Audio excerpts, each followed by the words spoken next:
Hey there guys, what's going on? Welcome to Cinema Recap. Oh boy, today we got it all. We got some mind control, cat and mouse games, good versus evil, superpowers and all kinds of stuff. Stay tuned for these spoilers ahead. The year is 1993 and it's raining. A woman and a blindfolded young boy are walking down a street. He trips and falls because there's something wrong with his foot. When he goes to remove that blindfold, the mother won't let him. Seems it's important that he wears it. Now they're fleeing from someone, ending up in a small apartment or hotel. The mother seems nice enough and wants her son to be safe. She gives him a manga to read. It's not long before their peace is interrupted. His mother becomes very afraid when a man holding an umbrella walks in. It's the boy's father. He's distraught and tells the mother that she needs to give up on their son, that he is a monster. He screams and grabs the mother, hitting her with his umbrella as he angrily begs her to leave with him and forget the boy. As he drags her outside in the rain, the son follows. He's taken the blindfold off and is staring at his father with his supernatural purple and blue eyes. It seems like his father is compelled by the child as he walks backwards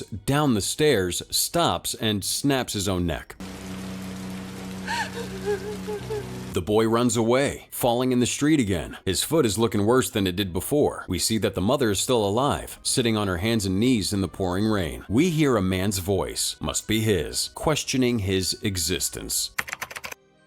It's 20 years later. There's a man in a bank full of people. They all appear to be in a daze, moving around like robots, putting their money inside the bag the man was holding out. He walks outside and hands it to another man with a limp and a nice suit. When the man takes the bag and leaves, he and the rest of the people in the bank seem to snap out of it. We find our young boy all grown up. He's the one who orchestrated the bank robbery, and now enjoying himself as he does some people watching at a local market. He overhears a pair of little girls ask their mother to buy him some toy masks, but she's not interested in spending the money. He freezes the entire crowd with his glowing eyes and gives the little girls the toys they wanted. Then he sees a man in a moving uniform nearby. He stares at him, trying to control him with his mind, but realizes that there's something wrong. Just when he thinks that he's got him under his powers, he suddenly isn't. This man's confused by this. He feels that he has to try again, but he's gone inside the building now. The man in the moving uniform is named Shuichi. He works with his friends Jun and Akira. When the three go back down to their work truck, the man is in the distance. He stares, eyes glowing like before, but only Jun and Akira are frozen. Shuichi's confused, but thinks that his friends are just messing with him. When they're back to normal, Shuichi steps out from behind the work truck and is hit head-on by a car. The man goes back to his very nice apartment. After killing his father and being abandoned by his mother, it appears that he's lived his life alone. His issue with his foot turned into a bigger problem as well. His entire leg is gone past his knee, and he wears a prosthetic to walk around. He stands at his window, watching a company during their meeting and working at their cubicles. The man's eyes begin glowing again. He's staring intense at the innocent employees just trying to do their job, walk to the window, and twist their heads just like how his father did. He stops himself before he can go any further, disappointed, saying that his father's dead and he doesn't need to worry. Shuichi's in the hospital. He survived being hit by that car,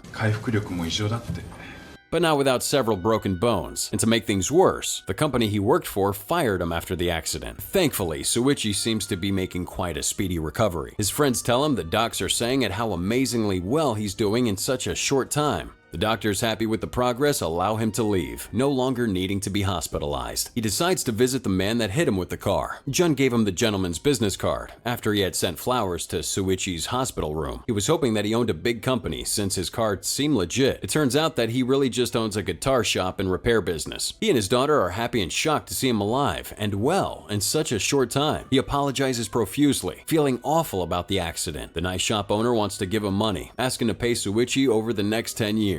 But instead his daughter, Kane, tries to give him her savings that she had put away to publish her book. Shuichi, having a good heart, doesn't want to take their money, especially from the man's pretty daughter. Instead, he asks them to hire him at their shop, which they happily agree to. They both are pleased to have Shuichi around. The father happy to have his help, and the daughter seems to have taken an interest. Kane sees Shuichi's checking his phone. He got a notification from an app he uses called Map Maniac. She has him bring a package into her room, and he sees that she too loves maps and geography like he does. The book she's writing is called The Girl Who Wanted to Marry Maps. She asks him to read it. That evening, Shuichi has dinner with Kane and her father when his friends Jun and Akira show up. He introduces them to his new employers, but it's not long before something strange happens. Everyone is standing still like the people in the market. Everyone except Shuichi, of course. The man walks in. Shuichi questions him and realizes that his friend's odd behavior has something to do with him. He attacks the man, easily overpowering him as he's never had anyone fight him back. He takes control of Kane, making her stab Shuichi in the back. As they scramble on the floor, the man's manga is knocked away. He then has Kane's father push open a window. Shuichi sees that something terrible's about to happen and tries to do something, but it's too late. Mind-controlled Kane pushes her father out the window. That's when the man takes his manga and limps away. Shuichi and Kane's father are rushed to the hospital. Shuichi's able to heal from his wounds quickly, but her father unfortunately died. In the hospital, officers question him about what happened, and he tells them that the people were being manipulated or mind-controlled by a man. They don't seem to believe him, as that's a totally strange idea. The older male detective invites Shuichi over for dinner, and we get a flashback to the day that Shuichi lost his parents and little brother in a car accident. They died right away, and he was the only one to survive with minor injuries. The same detective is at the scene, giving him a consoling hug as the boy grieves his dead family. Shuichi feels guilty again, the same way he felt after his family died in that car accident. He wishes that he could have stopped it. He wants to prove that he's not making it up as well when he remembers that Akira had his iPad sitting out during the entire ordeal. He's worried about showing the cops the video, as it shows Kane pushing her father out the window, and he knows that they're just gonna arrest her for murder. Shuichi shows the video to Akira and Jun and asks his friends to edit the part with Kane. But before they could finish, the man shows up. Shuichi goes out to confront him. The man asks him why he can't control him, then lets loose a pair of mind control men he brought along with him. They throw Shuichi around and give him a run for his money. He shouts for Jun and Akira to run and hide. And Shuichi manages to kick something into the man's face, stopping his mind control temporarily. He runs away, but Shuichi chases him, sick of this guy harassing him and his friends. The man can't walk very fast with his limp and prosthetic leg, so he catches up to him easily. Shuichi realizes that the man can only mind control people if he sees them, meaning that if he's blinded in some way, his powers don't work. Through sheer force of will, Shuichi gets the better of this guy and anyone that he tries to throw at him. He punches him in the stomach and incapacitates him long enough for some detectives to show up and take him in. At the police station, Shuichi's being questioned by his detective friend Shibamoto's partner. They watch the tape and believe him now, but don't understand why this strange man is so obsessed with him. The two guards keeping watch of this mind manipulator fall for his stupid trick and take off his hood, now becoming his temporary henchman. Shuichi has to fight off more people, including Shibamoto's partner. Shuichi's handcuffed, thrown into a room where the man threatens him with a gun. He can't bring himself to shoot Shuichi and he taunts him, saying that he must be afraid of him. He manages to throw the man off him and kick over the table, causing the room to go dark. Shibamoto's partner's suddenly not under mind control anymore. Apparently, his powers don't work in the dark either. Shuichi chases after the man, catching up to him quickly. He's on a bridge with dozens of people around him. The man uses them as shields as he refuses to allow Shuichi near him. He strains his ability, struggling to hold on to his control. A finger on his hand starts to decay the same way that his leg has. The more he uses his power, the more it must be killing him. In a desperate attempt to keep Shuichi away, he has a woman with a baby throw her infant off the bridge. But Shuichi's a hero, leaps off to save the child, catching it mid-air and landing on his back to protect it. Wow. The man knows he hasn't killed Shuichi yet, so he has the people throw a concrete planter on top of him as he barely got the baby away in time. Shuichi's crushed, and it's not looking good for him. That's when the man approaches him, saying that he's always survived, even using a familiar quote to him about living his life before he dies. Shibamoto speaks to his partner privately. She believes that they're evolved humans that both have unique powers, but when they meet, they're a danger to the rest of the people around them. The police issue a warrant out for both Shuichi and the man. Still, no one knows his name. The man's drained of energy and in pain. When he makes it back to the apartment, he finds it full of detectives searching through his things. Well, he mind controls all of them, freezing them as he grabs as much money as he can. He hears over the radio that there have been several sightings of Shuichi around, meaning that he must have survived being crushed by that giant concrete planter. Before he leaves, he decides to free him only for a moment before he says that he's not a monster and has them shoot each other. Shibamoto hid in the back room, the only person to escape his mind control. Shuichi ends up meeting with Jun and Akira for a swim and some fun. He tells him he thinks that it's his job to stop the man, as he's the only person who can heal the way he does, but he asks the two of them to help him fight. They seem really afraid, so he forgets the idea and says that he just wants to have some fun. Afterwards, Shuichi sneaks off and says that he wants to fight alone, as they would only get in his way. Kane's on her way home when she's approached by a woman who looks familiar. She's the man's mother, and she tells her that the suspect is her son. At some point, she goes back to her home and waits for him to show up, knowing that he will now, being that she sold him out to the police. When he arrives, he tells her that he wanted to kill her for years, but that he can't. The man then breaks down and cries, hugging his mother for the first time in 20 years. Kane finds Shuichi at her house asleep. She takes the iPad and finds the video of herself pushing her father out of the window and stabbing Shuichi. She sobs, begging for him to forgive her. Shuichi tells her that it's not her fault and that it's his, wanting to take the blame so that she didn't feel like a murderer. He promises her that he'll protect her for the rest of his life. Now the man is still at his mother's when the phone rings. It's Shuichi telling the man that he believes he was born to stop him and that he's coming for him. Shibamoto arrives at Kane's apartment, saying that he needs to find Shuichi. The man's mother found dead, a probable suicide, and he's worried that he's the next to end up killed. They rush to Jun and Akira, who might know where he is. They get a call that there was a sighting of both Shuichi and the man, and they head over right away with an entire SWAT team in pursuit.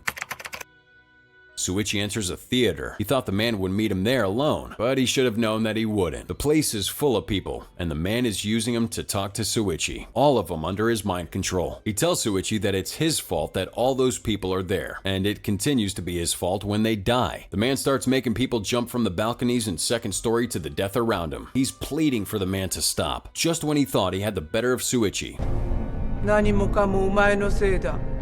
Shibamoto puts a gun to the back of his head. If he can't see Shibamoto, then he shouldn't be able to manipulate him. This works for a moment, and Shuichi runs upstairs where the man and Shibamoto are standing. Shibamoto sees that he's gonna kill him, and that both he and Shuichi are mutants not meant to be alive. The man uses the reflection in a piece of metal to see Shibamoto, finally able to mind control him. When Shuichi reaches their balcony, Shibamoto's under the man's spell and jumps to his death. The room of people wake up and start screaming. Kane's there and has a gun. She says that the man's mother asked her to kill him, but she's really doing it for herself because, she murdered her father. Shuichi tries to reach him before this guy can manipulate Kane into doing something terrible. The room of people bombard Shuichi like a horde of zombies, and he manages to wrestle, jump, and parkour over him, desperately trying to reach the man and Kane. The man tries to kill Shuichi under the pile of people, knowing that his body can't hold out much longer. He manipulates Kane into moving with him to the lobby of the theater where there are dozens of officers. They got bright lights shining on him, blinding that guy. Only they discover that it was only a decoy and that he was really hiding around the corner. He manipulates the officers into stopping,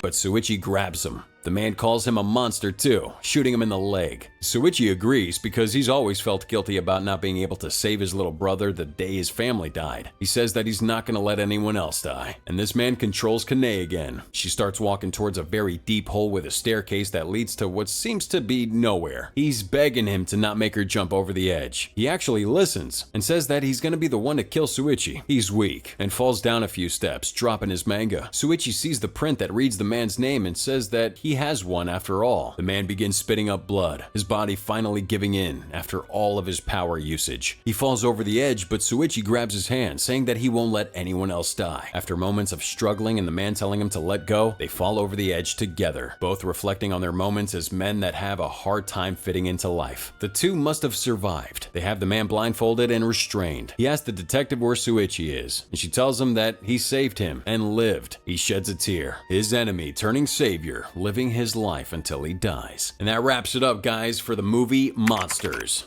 Matsutazu. Film was released back in 2014 by Warner Brothers, Horror Pro, and Nippon Television Network, starring actors Tatsuya Fujiwara and Takayuki Yamada. So, what's up? Do we think that Shuichi is immortal? Let us know with those answers down below with the hashtag #CinemaRecap. And go ahead and leave a like if you felt all of it, and subscribe if you're not already with us, because we'd love to have you. As always, thanks for watching. Till next time.